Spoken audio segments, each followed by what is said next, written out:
Okay, तो ये है क्वेश्चन नंबर 2 और इसमें पूछा गया है कि वेरीफाई करना है कि जो डी है वो ए जी का मिड पॉइंट है या नहीं। तो एक लाइन दिया है बुक में और ये पता करने के लिए बोला है कि जो डी है ये बीच में ये इस ए डी का ए जी का मिड पॉइंट है या नहीं।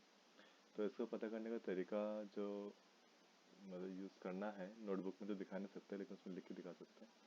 तो उसको पता करने का तरीका ये है कि हम लोग एक रूलर लेंगे, जैसे स्केल मैंने एक लिया है, ठीक है, और उस रूलर को अपने लाइन सेगमेंट में बिठाएंगे। जैसे मैंने यहाँ बिठाया है, इसको हमने ए पे बिठाया है, यहाँ 0 पे। तो इससे हम फिर मेजरमेंट करेंगे कि ए से लेकर डी तक का, ए से लेकर डी तक का वैल्यू कितना है। तो अभी मैंने एक जो लाइन यहाँ समझाने के लिए लिया है अलग से, तो इसमें जो मेजरमेंट ए से लेकर डी तक का है वो 4 सेंटीमीटर आ रहा है। तो ये तुम अपने बुक में जब नापोगे तो उसमें जितना भी आए, जितना भी, उसको नोट डाउन करना है, उसको यहाँ पर लिख लेना या फिर उसको जस्ट कहीं नोट कर लेना। उसके बाद फिर इसी रूलर को हम लोग डी पे रखेंगे, इसको 0 सेंटीमीटर को डी पे रखेंगे, फिर देखेंगे कि डी से लेके जी तक का कितना आ रहा है। तो यहाँ भी हम देख सकते हैं कि डी से लेके जी तक का 4 सेंटीमीटर ही है।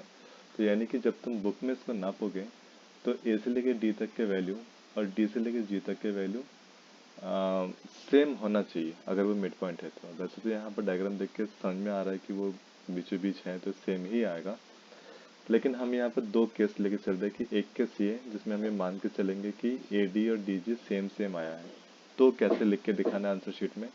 और एक केस में मान के चलेंगे कि ए डी और डी जी सेम नहीं आया है, तो कैसे लिखेंगे ये हम देखेंगे, ठीक है।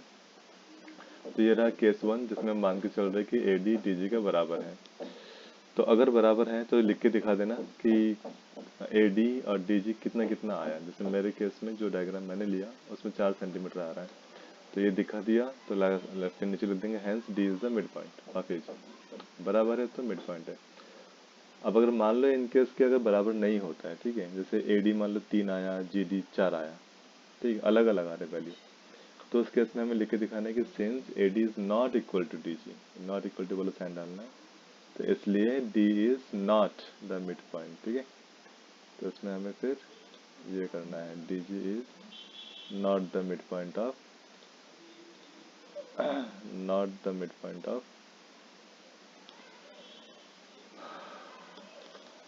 ए जी, ऐसे उसको लिख के दिखाना है।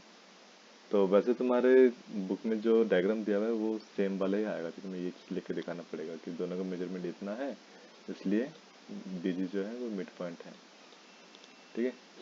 ये था क्वेश्चन नंबर 2। तो आई होप ये क्वेश्चन समझ में आया होगा। बहुत इजी है, बस स्केल से मेजरमेंट करके उसका वैल्यू लिख के दिखाना है। अच्छा, अब चलते हैं नेक्स्ट क्वेश्चन की और। क्वेश्चन नंबर 8 में पूछ रहा है कि लाइन है एल एम और एन, तीन लाइन है जो कि पैरेलल है एक दूसरे के। तो अगर ऐसे तीन लाइन पैरेलल हो तो what can you say about lines L and N, L और एन के बारे में क्या बोलोगे। तो मैंने यहाँ पे नीचे बना के दिखाया है, देखो यहाँ पर ये ग्रीन लाइन एल एम और एन है। तो यहाँ पर एल और एम पैरेलल है, तो पैरेलल का मतलब क्या होता है कि जैसे मान लो इनके बीच का मैं गैप लूँ, ठीक है, तो देखो ये एरो जो है इनके बीच का गैप शो करता है और ये गैप हर जगह सेम है, यानी कि एरो मतलब कहीं पर लाइन जो है ग्रीन या रेड वाला उसको ज़्यादा या कम, कहीं गैप नहीं हो रहा, कहीं इसके अंदर नहीं घुस रहा, तो सेम है। तो यानी कि एल और एम पैरेलल है, ठीक है, इसको ऐसे लिखा। ऐसे ही एम और एन भी पैरेलल है, जैसे कि उसने लिख के दिखाया था बुक में ये चीज़, L parallel M parallel N, तो इसका क्या मतलब होता है वो मैं समझा रहा हूँ। तो एम और एन भी आपस में पैरेलल हैं, तो इसको भी अगर हम देखें तो इसमें देखो एरो जो है ये दोनों के बीच में बिल्कुल फिट बैठ रहा है हर जगह ना, यहाँ भी, तो इसका मतलब एम जो है वो एम और एन वो सेम गैप पर है। पैरेलल का मतलब होता है कि दोनों के बीच का गैप सेम है हर जगह। तो इससे हम बोल सकते हैं कि एल भी पैरेलल है एम के और एम भी पैरेलल है एन के, तो यानी कि तीनों लाइन आपस में हो गए पैरेलल, ठीक है। तो अब जब तीनों ही आपस में पैरेलल है तो इसका मतलब जो फर्स्ट लाइन है और जो लास्ट लाइन है एन, ये दोनों भी आपस में पैरेलल ही होंगे। ठीक है, मैं इसमें से m को बीच में से अगर हटा भी दूँ तो हम ज़्यादा क्लियरली देख सकते हैं। तो यहाँ पर अब इस वाले एरो से हम देखते हैं, तो ये इनके बीच का गैप है इस पॉइंट पे। अब इसी को मैं इधर भी लेके जाऊँ तो देखो सेम गैप, कहीं भी रखूँ सेम गैप, है ना।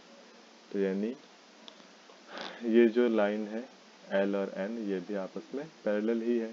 ठीक है, तो उसको हम कॉपी में कैसे लिख के दिखाएंगे कि if lines L is parallel to M is parallel to N, तीनों पैरेलल है, तो then L is also parallel to N, ये लिख के दिखाएंगे। ठीक है, तो आई होप ये दो क्वेश्चंस समझ में आए होंगे।